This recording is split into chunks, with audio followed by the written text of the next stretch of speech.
Hello students, आज हम शुरू करने जा रहे हैं बीए फर्स्ट ईयर इंग्लिश का 5th यूनिट, जो कि स्टोरीज का है और वेरी इम्पॉर्टेंट है। तो हाँ, कृपया ध्यान से सुने और अपनी प्रिपरेशन घर में ही रह के करें। तो 5th यूनिट में सबसे पहला जो लेसन है वो है Khushwant Singh the portrait of a lady. सबसे पहले हम इसकी जो स्टोरी है उसका थीम डिस्कस करेंगे, क्योंकि अगर आपको थीम पता है तो आप हर चीज़ जो है, कोई भी क्वेश्चन उसमें से आ जाए तो आप इजी वे से उसे अटेम्प्ट कर सकते हो। तो मैं आपके लिए सबसे पहले जो है इसका थीम डिस्कस करूंगा, the portrait of a lady. आपको एग्जाम में ऐसे क्वेश्चन पूछा जा सकता है, right the summary of the portrait of a lady or write the theme of the story the portrait of a lady। so जैसे भी आपको क्वेश्चन पूछा जाए दोनों में से, तो उसका जो आंसर है वो सेम ही होगा। तो हम ये स्टोरी शुरू करते हैं। सबसे पहले मैं लाइन बाय लाइन पढ़ता जाऊंगा और आपको ये स्टोरी के बारे में रिव्यू करता जाऊंगा।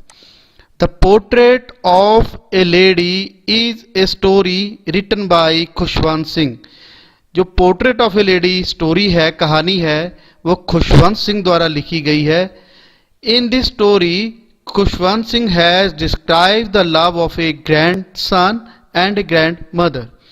और इस स्टोरी में, इस कहानी में खुशवंत सिंह ने बड़े ही अच्छे ढंग से जो है वो डिस्क्राइब किया है एक ग्रैंड सन और ग्रैंड मदर, मतलब दादी और पोते का जो अमूल्य प्यार है वो इस कहानी में बताया गया है। Khushwant Singh has explained his love for his grand mother. इसमें जो ग्रैंड सन है वो खुशवंत सिंह ही है, और खुशवंत सिंह अपनी ग्रैंड मदर के लिए इस कहानी में उसके प्यार को बताता है। Khushwant Singh has explained his love for his grand mother. Khushwant Singh इस कहानी में, इसका मतलब यह है कि खुशवंत सिंह इस कहानी में अपनी दादी के प्रति प्यार को बताता है। इस कहानी में Khushwant Singh describes that when we were good friend. इसमें खुशवंत सिंह बताता है कि जब हम अच्छे दोस्त थे उस समय की बात बता रहा है। जब वो बचपन में था तो उस समय की बात बता रहा है। Khushwant Singh describe that we were good friend. Khushwant Singh describe का मतलब है बता रहा है, डिस्क्राइब कर रहा है कि हम अच्छे फ्रेंड थे। My parents left me with her when they went to live in a city.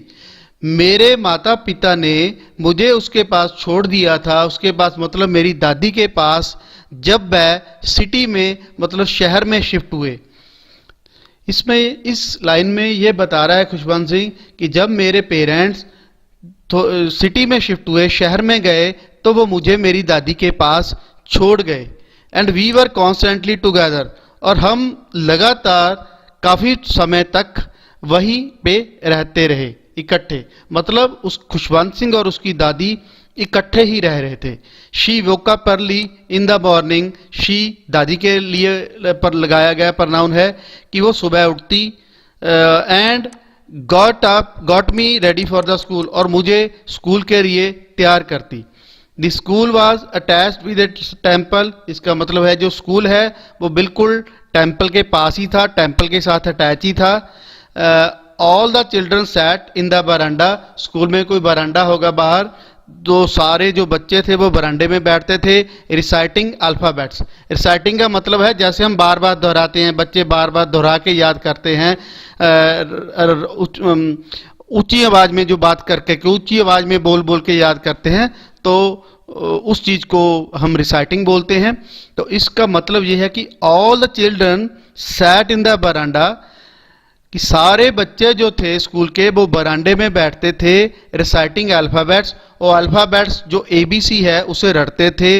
While, जबकि हिज ग्रैंड मदर, उसकी जो माँ थी, is engaged reading Holi scriptures. और जो उसकी माँ थी वो होली स्क्रिप्चर स्क्रिप्चर होती है, जो होली बुक्स होती हैं, जैसे हमारी रामायण है, गुरु ग्रंथ साहब है, तो वो वहाँ पे बैठ के वो बुक्स पढ़ती थी। Finally in the evening the author and grandmother came back home. और आखिर में शाम को ऑथर और उसकी ग्रैंडमदर जो है वो घर आ जाते थे। The turning point came in their friendship. जो मोड़ है उनकी फ्रेंडशिप में, टर्निंग पॉइंट का मतलब है जो मोड़ आया उनकी फ्रेंडशिप में, उनकी दोस्ती में, when the author move to city with author's parents. उनकी दोस्ती में टर्निंग पॉइंट तब आया जब ऑथर जो है वो भी अपने पेरेंट्स के साथ शिफ्ट हो गया, साथ में दादी भी शिफ्ट हो गई। Although we shared the same room, इसमें ऑथर ये बता रहा है कि शहर में भी हम कॉमन रूम ही यूज करते थे, मैं अपनी दादी के पास ही रहता था। My grandmother no longer come to school with me. पर फर्क क्या था कि अब मेरी दादी मुझे स्कूल छोड़ने नहीं जाती थी। Then this connection was disconnected from his grandmother. ये कह रहा है, तो ये जो कनेक्शन था, जो स्कूल वाला कनेक्शन था ऑथर का अपनी दादी के साथ, जो दादी उसको स्कूल छोड़ने जाया करती थी, तो वो जो है वो कनेक्शन टूट गया।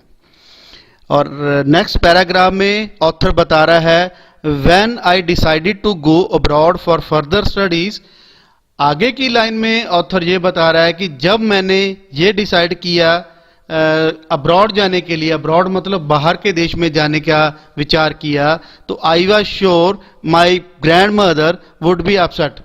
तो मुझे पक्का यकीन था कि मेरी जो दादी माँ है वो अपसेट होगी, वो रोएगी। She came to leave me at railway station. वो मुझे रेलवे स्टेशन छोड़ने भी आई, पर बट डिड नॉट टॉक, ना तो वो कुछ बोली, और शो एनी इमोशन, ना ही उसने कोई इमोशन दिखाया, मतलब कोई आंसू गिराए या रोई, ऐसा उसने कुछ नहीं किया। But after 5 years when I came back, पर जब मैं 5 साल के बाद वापस आया, I met her at the station, मैं उसे स्टेशन पे मिला। She did not look a day older. मुझे ये नहीं लगा कि मैं उससे 5 साल बाद मिल रहा हूं, मतलब मुझे ऐसा लगा, इसका मतलब यह है कि मुझे ऐसा लगा कि मैं उसे कल ही मिल के गया हूं। तो मतलब वो इतनी बूढ़ी नहीं लग रही थी ऑथर के हिसाब से। तो his grandmother was very happy. उसकी जो दादी थी बहुत खुश थी। And she invited all the neighbours. उसने अपने सभी पड़ोसियों को बुलाया to sing songs in the happiness of his grandsons come back. उसके पोते की आने की खुशी में गाना गाने के लिए, नाचने के लिए, खुशी मनाने के लिए, उस सेरेमनी को मनाने के लिए उसने अपने नेबर्स को जो है, जो अपने पड़ोसी हैं, उनको बुलाया। आफ्टर दैट सेरेमनी, पर सेरेमनी के बाद वो बीमार पड़ गई और and lying on the bed soon. उसके बाद बहुत ही बुरा हुआ और उसकी डेथ हो गई। पर जब उसकी डेथ हुई तो उसके आसपास जिन चिड़ियों को वो दाना डालती थी वो उसकी डेड बॉडी के आसपास आके रुक गए, जैसे वो भी रो रहे हों और वो भी मेरी दादी के लिए जो है वो अफसोस प्रकट कर रहे थे, ऐसा लग रहा था। तो ये है students theme of the story. तो प्लीज इसे ध्यान से देखिए, वेरी इंपॉर्टेंट, क्योंकि अगर आपको थीम पता है, स्टोरी पता है, तो क्वेश्चन जैसा भी आ जाए एग्जाम में तो आप इजीली क्लियर कर सकते हो। Thank you so much.